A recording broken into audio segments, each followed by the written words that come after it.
কালকে রাতে একটা পাখি ধরা পড়লো হঠাৎ করে। তো রাতের বেলা তো আর পাখিকে ছেড়ে দেওয়া যায় না। বাসায় শুয়ে পড়ছিল, যদিও বাসার ছাদে। তো ভাবলাম রাতটা আমার কাছে থাকুক, ফজরের নামাজ পড়ে ইনশাল্লাহ ছেড়ে দিব না।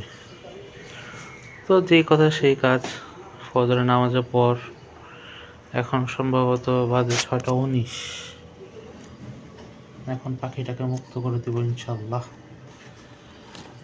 এই সমস্ত পাখি মূলত ছাড়াই পালাটা উত্তম।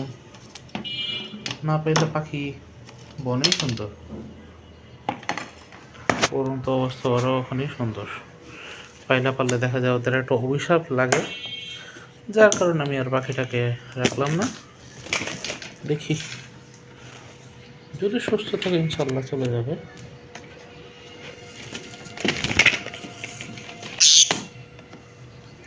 যাও, তোমাকে মুক্ত করে দিলাম।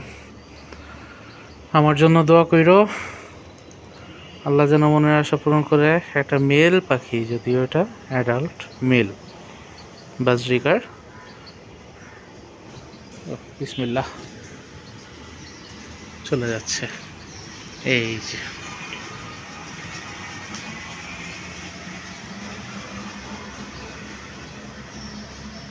যায় না কেন, যাও, চলে গেছে।